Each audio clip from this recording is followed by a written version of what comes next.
Assalamualaikum warahmatullahi wabarakatuh. Sore hari ini saya mau ngajak ngobrol ngaji simple, sepele, tapi efeknya sampai hari ini dan sampai kapanpun gak akan berhenti. Yaitu judulnya kekuatan niat. Kekuatan niat. Saya mau ambil satu contoh saja. Insya Allah sesuai dengan kondisi ibu-ibu. Ini masing-masing kan wanita tuh di depan saya ini, kecuali yang pria. Begini Bu, pemirsa dimanapun Anda berada. Seringkali manusia itu meremehkan niatnya sendiri. Atau enggak pede sama niat. Atau menganggap niat itu enggak punya kekuatan. Sehingga untuk berniat saja enggak berani. Untuk berniat saja mundur. Contoh, kasusnya enggak punya uang. Ini kelihatannya banyak yang model begini. Atau punya uang, tapi sama saja nggak punya uang. Artinya uangnya nggak mungkin cukup. Nggak mungkin cukup. Yang kedua, nggak punya ilmunya. Yang nggak punya ilmunya. Yang ketiga, lebih dari uang. Kemampuannya nggak ada. Kemampuannya nggak ada. Pengen, nah ini masalahnya pengen ini. Pengen berangkat haji. Pengen berangkat haji. Begitu lihat duit, terus lihat antrian haji, terus lihat umur, ngucapnya apa? Moga-moga husnul khotimah. Gak mungkin saya bisa haji, kalau toh daftar gak akan kebayar. Kalau toh antriannya nyampe, ya duitnya juga enggak ada. Enggak mungkin. Meremehkan niatnya. Kenapa meremehkan niat? Karena melupakan Tuhannya, melupakan Allah Subhanahu wa ta'ala. Jadi sekarang banyak manusia itu jalan sendiri, jadi Tuhan itu manusia, ngeri ya. Seakan-akan dia bisa jalan sendiri, makan sendiri, minum sendiri, tanpa kuasa Allah. Na'udzubillah min dzalik. Sebetulnya kita itu enggak bisa apa-apa. Hasbunallahu wa ni'mal wakil. La haula wa la quwata illa billah. Belajar dari dua zikir yang sudah kita ajarkan dan kita insya Allah amalkan bareng-bareng ya. Belajar dari dua zikir tersebut, seharusnya sadar benar. Kita enggak punya apa-apa dan enggak bisa apa-apa. Total 100% bergantung pada Tuhan kita. Bergantung pada Allah Subhanahu wa ta'ala. Tanpa Allah gak mungkin bisa. Ya gak mungkin bisa. Nah kalau udah tahu begitu mestinya kan jadinya enak. Berarti kalau tanpa Allah gak mungkin bisa, dengan Allah pasti bisa. Dengan Allah pasti bisa. Makanya awalnya Al-Quran, Bismillah, dengan nama Allah, atas izin Allah, dengan kekuatan Allah. Ya, berkat Allah, suruh bawa Allah. Saya ulangi dikit ya. Tanpa Allah nggak mungkin bisa. Berarti dengan Allah pasti bisa. Itu kan rumus gampang ya. Dengan Allah pasti bisa. Pergi haji, tanpa Allah nggak mungkin bisa. Dengan Allah pasti bisa. Nah kalau dengan Allah pasti bisa, ya niato. Saya niat pengen pergi haji. Mulai dari mana? Nyelengi. Nabung untuk haji. Nabung untuk haji. Terus belajar ilmu haji. Terus kalau bulan haji datang, jangan mikir saya mau berangkat 20 tahun lagi. Kamu kapan mau berangkat? Insya Allah tahun ini. Duitnya gak ono. Tidak apa-apa. Insya Allah tahun ini uangnya gak ada. Antrian 20 nggak urus ngantrian. Mungkin berangkatnya nggak pakai ngantri. Yang ngantri biar antriannya tetap ada, tapi berangkatnya nggak pakai ngantri. Insya Allah saya niat berangkat tahun ini. Kalau setiap mau masuk bulan haji mikirnya begitu, nanti insya Allah ada kekuatan yang di luar kepala kita, tiba-tiba membuat kita bisa berangkat haji. Ini haji ya. Dah yang lebih mahal, tapi mungkin rodok gampang. Beli rumah. Beli rumah itu kan sama berangkat haji mahal mana? Beli rumah ya. Kalau di daerah Jogja, Solo, Semarang, rata-rata rumah setahun di tengah kota ya sudah di atas 30 juta mungkin ya. Saya nggak pernah ngontrak di Solo ya, nggak ngerti. Tapi kalau rata-rata gitu, rumah ya seperti itu.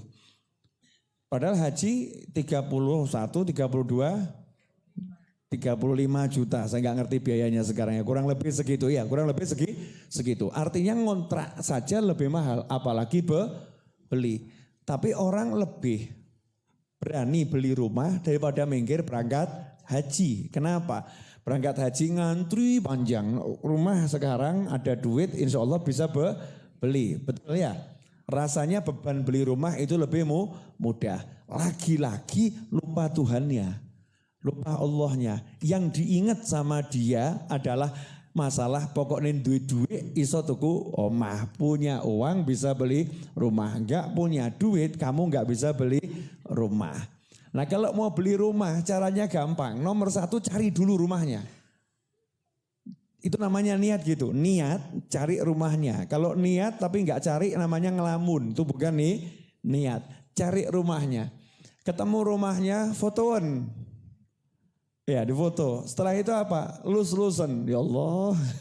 Mudah-mudahan ini atau yang lebih baik dari ini ya Allah. Ini atau lebih baik dari ini. Nggak pakai repot, nggak pakai usaha payah. Doanya mulai keluar. Terus sisihkan uang. Ya sisihkan uang dan minta doa sama orang. Nanti subhanallah ada saja caranya Allah ngasih. Itulah namanya judulnya kekuatan niat. Nah sekarang saya mau kasih contoh satu kekuatan niat seorang wanita. Kekuatan niat seorang wanita. Wanita itu namanya Maryam. Namanya Maryam. Tapi karena solihah. Ya, ada lanjutan doa di belakangnya alaihassalam. Semoga keselamatan Allah selalu menyertai beliau. Betul kan ya? Karena ini orang mulia, orang Solo, orang Jawa, orang Indonesia. Toto kromo tinggi. Tidak tahu kalau orang lain ya. Kita di Indonesia ini diajari sama Habib, sama Kiai, toto kromo. Diajari orang tua toto kromo. Adab sopan santun. Kalau nyebut orang mulia itu kalau perempuan Siti, kalau laki Sayyidi gitu kan ya. Siti atau Sayyidati, makanya disebut Siti Hajar, Siti Maryam, itu dari Sayyidati. Ya tuanku, ya tuanku. Sayyidatuna Maryam atau Siti Maryam alaihassalam. Siti Maryam alaihassalam, Sayyidatuna Maryam alaihassalam ini hasil dari niat. Hasil dari niat. Niatnya siapa? Hana, ibunya. Ya, Sayyidatuna Hana alaihassalam, ibunya Siti Maryam. Siti Hana. Makanya kalau perempuan mau melahirkan disuruh ngelus perutnya sambil mengucap Hana waladat Maryam, Maryam waladat Isa, ukhruj ayyuhal maulud bi qudratil malikil ma'bud. Insyaallah berjual cepat. Ya, yang pengen nanti rekamannya ini diundurkan apalno. Jangan saya suruh nulis. Ya, Hana waladat Maryam, Maryam waladat Isa, ukhruj ayyuhal maulud bi qudratil malikil ma'bud. Itu insyaallah brojolnya cepat. Lancar aman insya Allah. Kalau tuh harus sesar ya sesarnya nanti jadinya enak. Enak enggak pakai ruwet. Sayyidatuna Hana itu waktu hamil niatnya kuat. Ya Allah, yang di perut saya ini saya wakafkan lillahi ta'ala, enggak pakai saya kasih beban kewajiban sebagai anak. milikmu ya Allah untuk ngurusi agamamu. Ibu yang model begini masih ada enggak ini? Jadi tanggung jawab anaknya dicabut, dibebaskan. Ya Allah muharrara. Jadi muharrara itu artinya sudah dilepaskan dari tanggung jawab sebagai anak. Ya Allah ini tidak saya kasih beban sebagai anak. Tugasnya hanya melayani agamamu. Lillahi ta'ala. Anak wakaf lillahi ta'ala. Niatnya gitu. Subhanallah. Hasilnya dikasih anak yang masih kecil di kamar, kamarnya dikunci. Ya, saudara iparnya datang mau ngasih makanan. Ya, Nabi Zakaria mau ngasih makanan alaihi salam. Ternyata di dalam kamar sudah dapat makanan. Kecilnya aja seperti itu. Masya Allah. Ya, jenengan misalnya punya saudara ipar tapi masih kecil. Jenengan udah tua gitu ya. Terus di kamarnya jenengan kunci. Terus waktu dibuka ngasih makan, lagi makan gitu. Kira-kira gumun atau enggak gumun? Gumun. Lawang Nabi aja gumun apalagi jenengan. Nabi Zakaria alaihissalam aja kaget. Ini dari mana ini? Dari mana kamu dapatkan ini wahai Maryam? Sayyidatuna Maryam jawabnya santai, sepele, ya, dan enggak pakai mikir. Nyantai dari Allah, min indillah. Dari Allah. Ini ngomong sama Nabi loh, dari Allah itu. Ya Nabi ya paham dari Allah. Paham dari Allah. Kecilnya udah seperti itu. Dewasanya dikasih Allah nikmat tapi lewat ujian. Semua nikmat itu lewat ujian. Jadi kamu jangan berpikir dapat nikmat tanpa ujian. Bisanya ya enggak kroso diuji. Ujiannya ada tapi enggak kroso diuji. Kalau Sayyidatuna Maryam alaihissalam, bayangkan nih perempuan cantik, solihah, keluarganya baik-baik. Tiba-tiba perutnya belendung, hamil. Padahal belum nikah. Kira-kira satu kampung geger enggak? Geger, bapakmu baik, ibumu baik, kamu kok begini? Tersiar fitnah. Sampai Sayyidatuna Maryam itu saking sedihnya ya, berkata, wah seandainya saya enggak terlahirkan atau saya mati dulu saja sebelum hamil ini, itu rasanya kok lebih baik. Itu saking beratnya beban, bukan beban dicaci maki, beban menanggung nama orang tuaku jelek karena aku. Nama orang tuaku jadi rusak karena aku, masyarakat ngira aku yang enggak benar. Dan hebatnya Al-Quran enggak bilang bahwasannya Sayyidatuna Maryam itu hamil gitu ya, karena sentuhan manusia, enggak. Kalimatnya itu tanpa disentuh manusia hamil. Ya, tanpa disentuh manusia hamil. Maksudnya gini loh, kalau hamil karena disentuh manusia bukan karena zina, mungkin ada dokter. Ada dokternya nyentuh ngasih bayi tabung dan lain sebagainya. Itu dengan sentuhan manusia. Sayyidatuna Maryam alaihissalam tanpa sentuhan manusia. Enggak ada manusia yang nyentuh. Hamil. Dalam hamilnya ditolong sama Allah Ta'ala. Makan, butuh kormanya itu di atas. Sayyidatuna Maryam lemah. Kata Allah goyangkan batang korma nanti jatuh. Nah kalau dipikirkan tidak mungkin batang korma digoyang sama perempuan bisa goyang kan nggak mungkin dirok kalau tiba kabeh itu nggak mungkin. Tapi ya Sayyidatuna Maryam nurut saja, dipegang, digoyang, yang nggak goyang, yang goyang ya badannya ini yang goyang. Hasilnya buahnya aja jatuh. Kemudian singkat cerita lahir Nabi Isa alaihissalam. Apa kebesaran Nabi Isa? Menghidupkan yang mati dengan izin Allah. Menyembuhkan yang bisu dengan izin Allah. Membuat yang lumpuh bisa jalan dengan izin Allah. Membuat yang tunanetra bisa melihat dengan izin Allah. Maksudnya sama Allah dipamerkan ilmunya Nabi Isa. Ini loh ilmunya, sing wuto melek. Yang lumpuh jalan. Ya. Yang sakit kulit sembuh. Gak usah perawatan. Ya sembuh, yang mati hidup biiznillah, semua dengan izin Allah Subhanahu wa taala. Tapi Nabi Isa dikasih ilmunya. Apa yang mau saya garis bawahi? Hana punya niat, hasilnya dikasih anak yang luar biasa, dikasih cucu yang sangat luar biasa. Paham? Jadi Hana punya niatnya kuat, dikasih anak yang luar biasa, dikasih cucu yang sangat luar biasa. Sampai di sini paham? Oke, pertanyaannya. Lah kita ini punya niat enggak yang luar biasa? Bodohnya kita mau niat saja takut. Delok duit, delok ilmu, delok awak, saya ini pendosa seperti ini, sholat belum beres, mosok anakku iso dadi wali loh. Ya kan ya? Lihat istrinya hamil, istrinya enggak jilbaban, istrinya ndak nutup aurat, ya batin. Mboke kaya ngene kira-kira apa anak iso dadi wali. Mboke kaya ngono, bapake kaya ngene gitu ya. Ibunya seperti itu, ayahnya seperti ini, apa bisa anakku jadi wali Allah? Wes gak usah muluk-muluk, sementing wong apik gitu nanti akhirnya. Yang penting anaknya lahir selamat jadi orang baik, udah gak jadi wali gak apa-apa, yang penting orang baik itu. Turun, semangatnya tuh turun, lihat kenyataan. Jadi kenyataan di depan mata itu menghalangi orang untuk berniat. Karena naudzubillah min dzalik. Padahal niat artinya menunjukkan semua kepada Allah Subhanahu wa taala. Kalau menunjukkan pada Allah, kamu jangan lihat yang di depan matamu, mau duit, mau jabatan, mau kekuatan, mau ilmu, mau apapun, mau teman, buangan kabeh. Gak punya teman, gak punya jabatan, gak punya duit, gak usah kamu pikir, buang semua.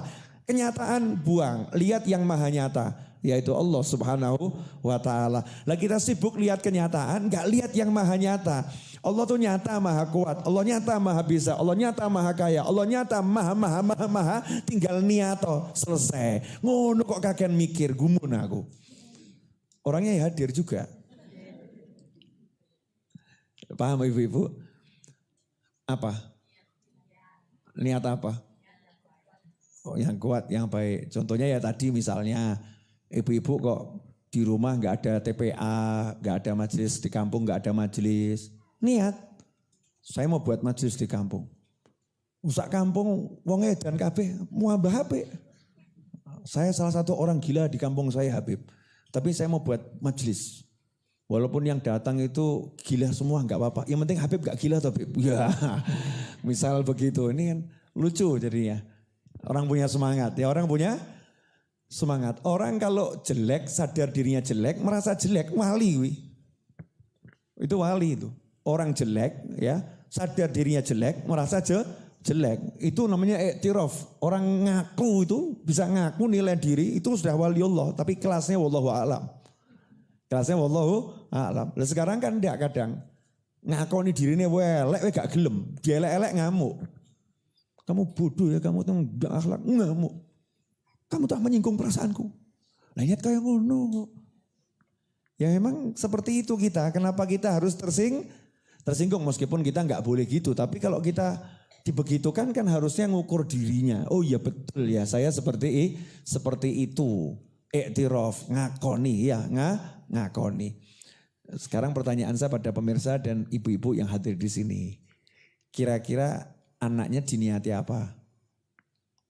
Mumpung belum terlambat loh. Mumpung belum terlambat. Sudah besar belum terlambat. Uji urip kok ya. Belum terlambat. Anaknya diniatin apa?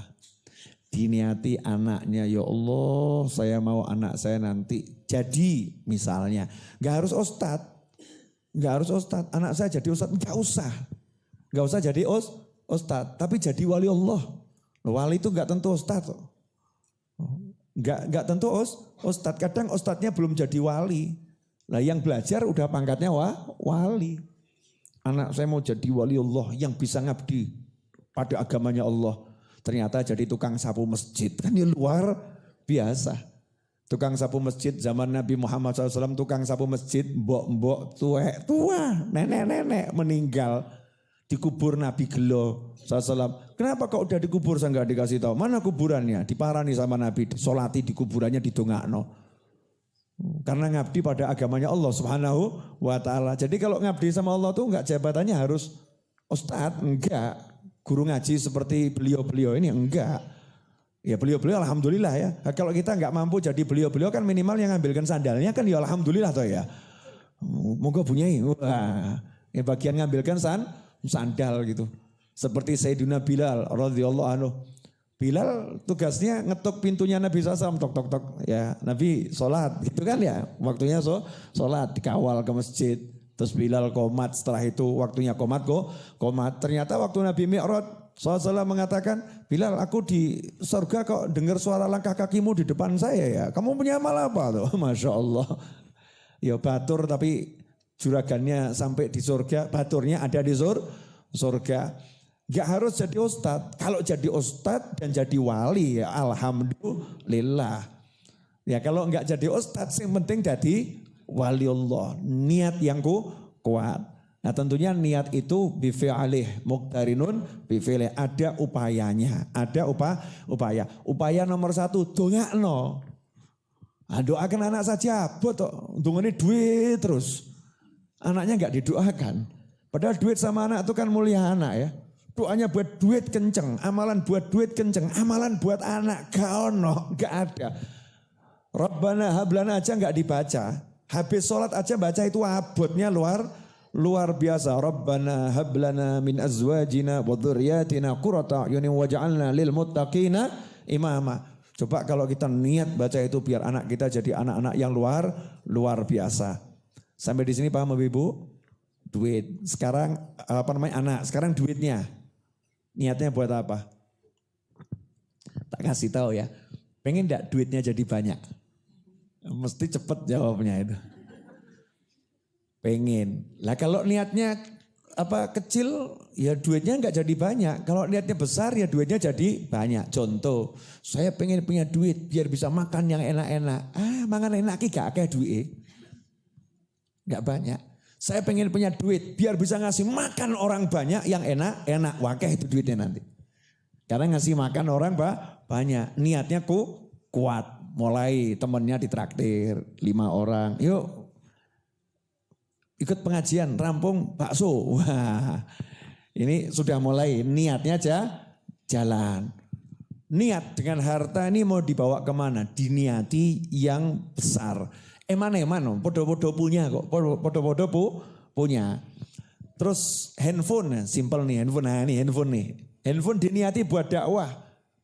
Buat dakwah, begitu pegang handphone pengajian mulai set, live streaming, Instagram, YouTube, Facebook, ikut nyiarkan dakwah.